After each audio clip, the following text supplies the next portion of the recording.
Hello, I'm Rodney Smith, the creator of the Black Family Institute. And the mission of the Black Family Institute is to support and strengthen Black families. And the reason I wanted to create such an institute is to help Black families realize that they are amazing people. They come from great and amazing ancestors, and that we shouldn't be ashamed of our past because it's nothing to be ashamed of.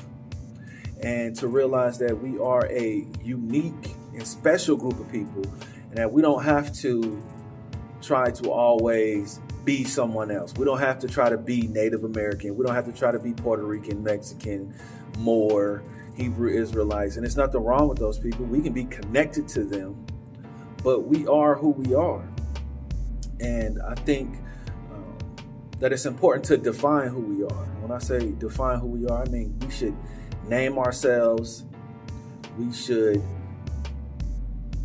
create a style of thinking and behavior that's unique to us, that's going to be beneficial to us, because that's what the great ancestors of the past have done. And what about the term family? Have African Americans defined the term family for themselves? I define the term love and family for my children because I know that if I didn't do that, the larger society would define it for me. And I don't like the definition that our broader society or dominant society has for these terms. I love my family, and my dad gave us a definition of love and family. My dad said a family is an organization that supports its members with love, support, and resources needed to survive and thrive in a society. Our dad also taught us the definition of love, which is if you love other people, then you give them what you need, and if you love yourself, you'll give yourself what you need. I love my dad because he gives me what I need. We love our dad because he gives us what we need, and he's a good father. When you hear the word family, what do you think of? Most people think of just a husband, wife, a father, mother, and a child, the nuclear family. So let's look at this nuclear family definition to see if its origins is something that Africans or African Americans have defined for themselves. All right, the nuclear family. Let's look at the origins of it to see if this is something that Black people have been practicing for a long time, or if our African Americans ancestors in America have been practicing this. So it says the nuclear family was the dominant arrangement in England stretching back to the 13th century. Rather than remaining in or marrying into the family home, as was the case in Southern Europe and many parts of Asia and the Middle East, young couples in England were expected to establish their own household. It should be clear now that this idea of a nuclear family, mother, father, child, comes from England. This was not practiced by the enslaved Africans in America. We know this because our family members were separated all the time. They were bought and sold. They were kicked off plantations, which means that extended families were together, friends were together, and it didn't matter if you were married or related by blood. You were family because we were going to struggle together and love one another no matter what. And this also means that this is not an ancient African practice. This is a European practice or a European view of family. Now, it's time for us to define who we are. That's what every group of people do, is create a way of thinking and living that benefits them. How much we copy from other people. It's time we stop copying. Look at the basic holidays that we celebrate. Christmas, the largest holiday in our country. Most people think that its origin is really just the birth of Jesus Christ, because many people are Christians, which is fine. But the origins of Christmas has nothing to do with the birth of Jesus Christ. Again, to go over the origins of Christmas and these major holidays is important because African Americans have a unique history and a unique experience. Therefore, they need their own unique culture created by them.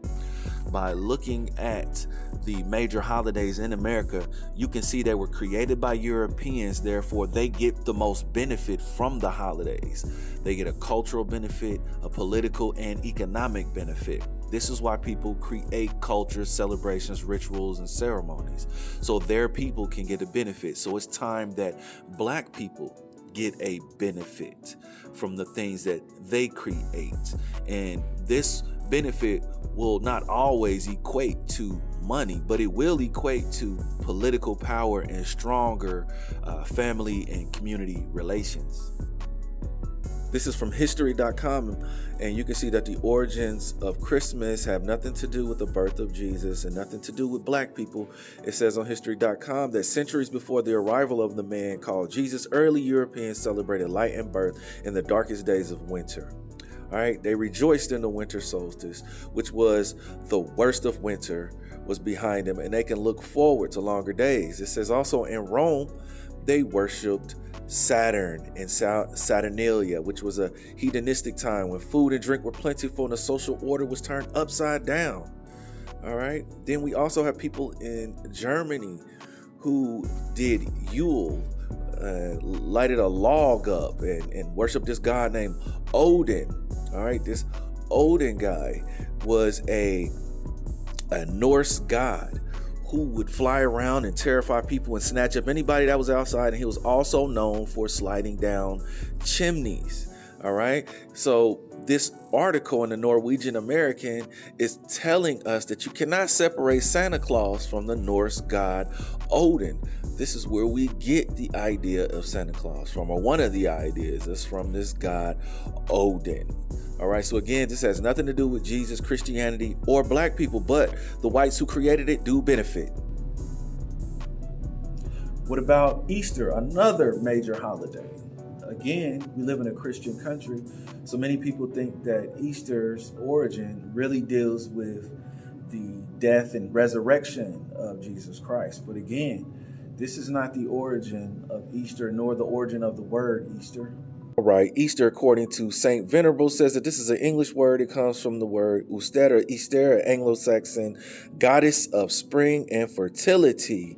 All right, so this is dealing with the sun coming back up and warming the earth and life coming back into the plants and vegetation. It says, despite its significance as a Christian holiday, many of the traditions and symbols are really pagan celebrations, okay? The pagan goddess Uster. And then the reason that rabbits and bunnies and these eggs are connected to Easter is the fertility of the rabbit or bunny. They're very fertile animals. So again, this has nothing to do with Christianity, nothing to do with Black folks. And I am not bringing this up to demean or belittle people who believe these things or celebrate these things, because I do. I live in America. It's my country and culture too. It's just that we need to see that people benefit from those things they create. And if we look at Christmas, if we look at Easter, if we look at Halloween, any holiday, we're going to see the people who created them actually benefit from them, right? So Europeans created these things, and as we see every holiday, who do you think benefits the most? Black people or Europeans that created it? And of course it's the Europeans. So I'm telling you, it's power in the things that we create. And since we are great, powerful, intelligent, beautiful people, we're going to benefit from the things that we create. So it's time that we create our own things, our own holidays, our own religion, our own God, whatever it is that you think you need as Black people, our own name too, then we need to create it, because we're going to benefit from those things that we create. So this is not to downgrade or belittle anyone celebrating these things, because I'm celebrating these things too. What else were we supposed to do? Who was telling us that we need to do these things, to create these things ourselves? We're just going through normal life like everybody else. But it's time we change. The freedom we say we want, it's not going to come by us doing the exact same things we're doing now. The freedom that we say we want will not come from us doing the exact same things we keep doing. We have to think differently. We have to move differently. We have to behave differently. And it's going to be uncomfortable. You're not going to want to hear a lot of these ideas. You're not going to want to change because change is hard. But again, it's Rodney Smith, Happy Hooks with the Black Family Institute. And I hope you enjoy these ideas. And let's try to put some of these into practice. Let's get some study groups, some activism going, and make decisions on who we are and how we should move forward. Again, this is the Black Institute. Rodney Smith, Happy Hooks. I'm out.